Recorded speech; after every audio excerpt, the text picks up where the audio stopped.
Ladies and gentlemen, what is up? Welcome back to another edition of Monday Mock Draft. Honestly, I can't remember if it's Mock Draft 5 or Mock Draft 6. I'll see this when I edit this video. As all the concussions that I've endured playing football have really altered my brain chemistry, but that's not what's important. What's important is that we got another mock draft, an updated one with the Carolina Panthers now having the first overall pick in that trade with the Chicago Bears. Now, I didn't make a video on that, for those of you wondering, because when it happened, I was at work and was unable to be on my computer, on my face cam, anything like that, and I worked pretty much the rest of the night. So, great timing by Ryan Poles, got to say. Appreciate that. But to give my quick thoughts, I love this trade for the Bears. I think that they're not a team that was going to really use the first overall pick to take a quarterback. So to trade up with a quarterback, to trade down with a quarterback needy team is something that I think is very, very smart. Secured 2 additional seconds, an additional first, and the big piece, in my opinion, was DJ Moore giving Justin Fields help. I mean, that was a great trade. Love that for the Bears. And then for the Panthers, I didn't think that was a bad trade either. You're desperate. You need a quarterback. So I think trading up, trading some future assets to get one is not a bad deal. So I kind of liked it, but that's not the point of this video. The point of this video is for the mock draft. So I'm going to hit you guys with yet another mock draft. For those of you who are new, please make sure to subscribe. Please make sure to like this video if you are enjoying. And let me know what your mock draft is down below. I'm very interested to hear it. Got my handy dandy notebook right here with me that I'm going to reference the whole time. So, first overall pick, the Carolina Panthers obviously are taking a quarterback. And some reports are saying that C.J. Stroud is their preferred single caller, the guy that they really like. There's a video of Josh McCown going on YouTube where he basically is kissing up to C.J. Stroud a lot, and some people are pointing to that and saying, "Oh, well, the Panthers are going to take C.J. Stroud." I think the main reason is that Frank Reich loves accuracy from his quarterbacks, and C.J. Stroud is the most accurate quarterback in this class, and he typically likes taller, more well-built passers. So I think that's why C.J. Stroud is the first overall pick for the Carolina Panthers. Next, the Houston Texans, the second overall pick, take Bryce Young. I think that's their guy regardless. So that kind of last-second win against the Colts shouldn't really hurt them too much.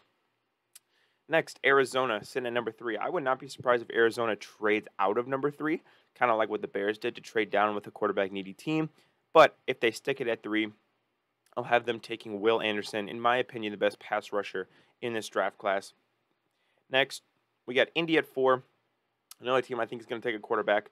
I could see Anthony Richardson being the move here, but I think they like Will Levis a little bit more. So I'm going to take Will Levis for the Indianapolis Colts. The Seattle Seahawks up at 5. My guys, my boys. Jalen Carter is definitely still an option here. He's falling down a little bit because of his character issues, quote unquote. So I don't know what to think of those at this current moment.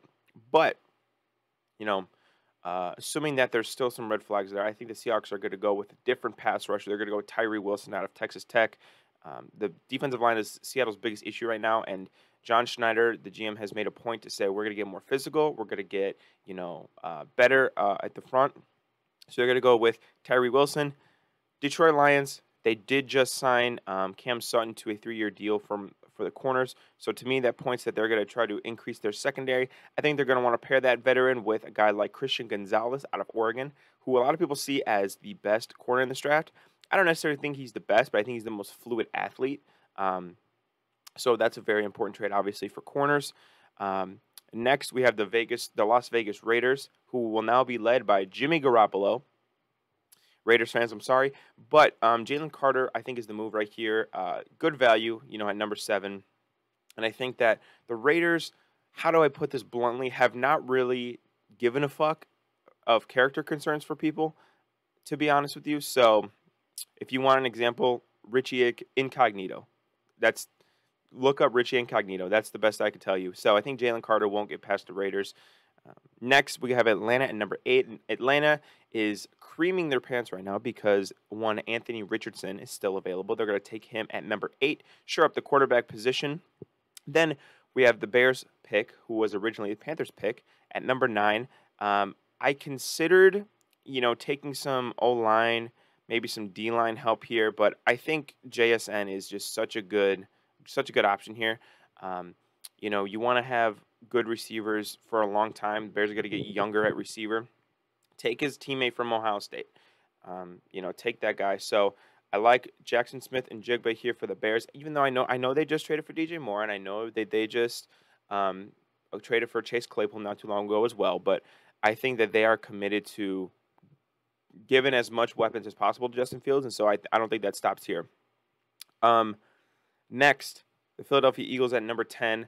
I think with the loss of Javon Hargraves to the 49ers today, they need defensive tackle, and they're going to replace him with Kalijah Cansey, the undersized defensive tackle from Pitt, where we heard that before. But I think the Eagles will really like to use him. And number 10, when you go to the Super Bowl and you have the 10th overall pick, that's the definition of a luxury pick. But the Eagles are going to be losing a lot of players on defense. They've already lost Hargraves. They've already lost TJ Edwards to the Bears. So, we'll see kind of what they need to do. But I think shoring up the defensive line with some young guys, pairing him and Jordan Davis together, I think would be hilarious. Jordan Davis is massive and Kalijah Cansey's teeny tiny, but I think it would work. Next, we have the Tennessee Titans. I think the Titans are going to take Peter Skoronski out of Northwestern. Like I've said before, they didn't get rid of. They released Taylor Lewan. Mike Vrabel is a very physical head coach, so I think that they're going to rebuild, and they're going to rebuild with the offensive line. So I think Peter Skoronski at the Titans spot is not a bad move. Next, we have Houston at number 12. I think they go Quentin Johnson. You got Bryce Young at number 2. You want to get him some pass catchers. I think Brandon Cooks might not be there for very long. So getting your quarterback and getting a young wide receiver in the top 12, I think that's a good draft. You can call that a good draft just on its own. So I think he's the most physically gifted wide receiver. I don't know that he's necessarily the best, but I think if you can coach him up to his full potential, he could be a really, really good receiver in this league. Next, at number 13, we are going to have, by the way, I'm going to make a trade. Aaron Rodgers has been reported that he is, in fact, a Jet. I mean, I've been seeing that a lot recently. So I am projecting the deal to be the Jets are giving the Packers their first-round pick. That's what I'm projecting it to be. Do I know the details of the deal? Absolutely not. But that's just what I think. That's just what I'm going to say. And it's my show, so you can fight me if you want. But so the Green Bay is going to get the Jets' first-round pick this year. With that first-round pick that they have, they're going to take Lucas Van Ness to shore up the edge of the defensive line. And then at 14, the Patriots are going to go with Devon Witherspoon out of Illinois. I think Bill Belichick really likes his physicality. And again, I think that they're going to form a nice cornerback room in New England. And you know Bill Belichick's going to get the most out of him. So I think he likes the prospect that he has in Witherspoon.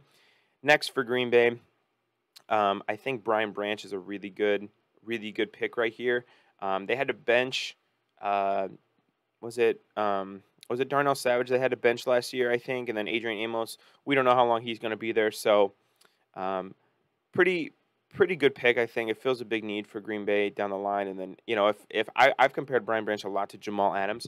So if he can be like Jamal Adams' clone, I think that could help with the pass rush. I think that could help with the run game. I think it could help with pass coverage. I think Brian Branch could do a little bit of it all. So I like that move. Next, we got Washington. They're going to take Osiris Torrance. They just signed, a tackle in free agency. I think they want to shore up the interior of the defensive line with Osiris Torrance. Best interior lineman in this draft, in my opinion. I think he's got center flexibility. He's got guard flexibility. Obviously, that was his main position at Florida. So I like that pick for Washington. Pittsburgh. I've made this pick a lot, and I just think it just works. They're going to take Joey Porter Jr., the son of Steelers legend Joey Porter. They need corners. They need more talent. I think to infuse Pittsburgh further with good young talent is the best thing that they can do for Mike Tomlin's bunch. And I think that Joey Porter is, in my opinion, the second best corner in this class. So good get here. Next, for Detroit, they're going to take a tight end. They're going to take Dalton, the best tight end in this class according to most people. Trading T.J. Hockenson last year didn't really have a huge impact on them, but I think that they are going to want to bring Jared Goff as many options and make that offense as stacked as they can. So with their second first-round pick, they're going to take the tight end from Utah. Next, we have the Tampa Bay Buccaneers. I think they're going to take Brian Bresee. The Buccaneers are in a shitty-ass position right now. They kind of need everything. So I almost think that their model is like best player available here. And, Brian Bresee, he can play some one tech. He can play inside. I'm not sure if he can rush off the edge as much because he's a bit bigger, but possibly. And Todd Bowles is a defensive guy, so I think he would like the idea of having Brian Bresee on his team. Next, we have the Seahawks back at number 20. I think Nolan Smith is the move here. Did I take a edge rusher at 5 and 20? Yes, I did. The reason I did this was because I think that the Seahawks defensive line is atrocious, and they need guys who can play the run. They need guys who can pass rush better. And again, the big emphasis here is guys who are physical, guys who are athletic, guys who are fast. John Schneider has been on record multiple times saying that. So I think the Seahawks, they take the opportunity to take two of the really talented edge defenders in this draft class. Next, we got the Chargers at 21. I think the Chargers are going to go receiver. I've said it once. I've said it a million times. I think Zay Flowers is going to go 21st to the Chargers. They need speed. They need guys who can separate, guys who can stretch the field. Zay Flowers is all of that. Next, we have the Baltimore Ravens, who I think also are going to pick wide receiver, and they're going to go with Jordan Addison to pair with, Rashad Bateman, with the newly franchise-tagged Lamar Jackson. They need receivers. They haven't had receivers in a long time, since Hollywood, or since, Hollywood wasn't even great, but I think Jordan Addison and Bateman can make a nice receiving duo. Minnesota, they're going to take Myles Murphy. I know all the things going on with Darius Smith, that he wants to be not in Minnesota anymore, which is kind of crazy to me, but whatever. So they're going to have a hole at edge rusher, and they're going to take Myles Murphy to fill that hole. The Jacksonville Jaguars up next. Again, I think they need a little more infusion of talent in that defensive backfield. They're going to take Deonte Banks, the corner from Maryland, who I think is the best defensive back still available on the board. They're going to shore up their defensive. They're going to shore up their defensive backfield and just make their team better. Next, the New York Giants are going to take Josh Downs, the receiver, who I think has been really shooting up draft boards a lot. And I think that the Giants, they're going to want to prioritize receiver, both in free agency, so we'll see that there. And then also in the draft, get Danny Dimes some weapons, make good on your investment to him, and make him and Brian Dable's life a lot easier. I think Dallas is going to go with Michael Mayer, the guy from Notre Dame. Something about Michael Mayer just feels like a Cowboy to me. Jerry Jones likes those blue blood programs like Notre Dame. The Cowboys are going to need a tight end, assuming they don't re-sign Dalton Schultz. So I like that pick for the Dallas Cowboys. Going up next, I think the sexiest pick of this back half of the first round will be the Buffalo Bills taking Bijan Robinson. They're going to be thrilled that he fell this far, and they are going to add him to an electric offense with Josh Allen and Stephon Diggs. They're going to finally have a run game, and I think the running game being a prominent part of their offense is what's going to propel them to be one of the top teams in the AFC, which they already are. However, it'll propel them past teams like the Chiefs and the Bengals, which they haven't been able to get past. So unless, the Bengals or the Chiefs absolutely just go brazy in this offseason, I think that the Bills have a legitimate chance to be the best team in the AFC and be good when it counts in the playoffs, which they really haven't been thus far. Next, we got the Cincinnati Bengals. Speaking of those Bengals, I think they're going to take Paris Johnson. I think there's much debate on what tackle is tackle one in this class, either Paris Johnson or Anton Harrison or Peter Skoronski. I think Peter Skoronski is more versatile, but I don't think he's necessarily a better tackle. So the Bengals are going to take Paris Johnson.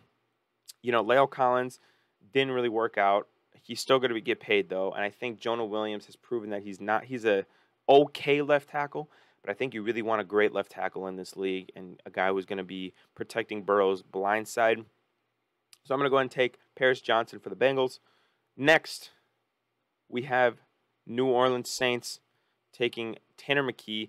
Like I said, the Saints need pretty much everything. So any pick that they take here is probably a good one. But I think a quarterback is probably what they're going to want more to back up Derek Carr after his deal. Honestly, Tanner McKee, I don't know. I've heard reports that they want Tanner McKee, but you want to go best player available. I can totally see that too. It really just depends, but I feel like I just have this inkling that they're gonna pull a Jordan Love on us and just take a quarterback just to take a quarterback. I don't know. Whatever. I think Philly is gonna go with Mazzie Smith. just again, best player available. You just went to the Super Bowl. You don't have a lot of needs. Take best player available. You'd be probably the highest on the draft boards. Shore up the defensive line even more. And then I think the Chiefs will go with Will McDonald from Iowa State. It's reported that Frank Clark is not going to be there next year, so replacing him with a younger, cheaper Will McDonald is probably the right move. But that's my mock draft, guys. All 31 picks, because fuck the Dolphins. All 31 picks. Let me know what you guys think down below. If you guys agree, if you guys disagree, if you think I'm stupid, or if you think that I have a future career as an NFL general manager, let me know. Make sure to subscribe if you guys haven't already, and I will see you guys in the next video.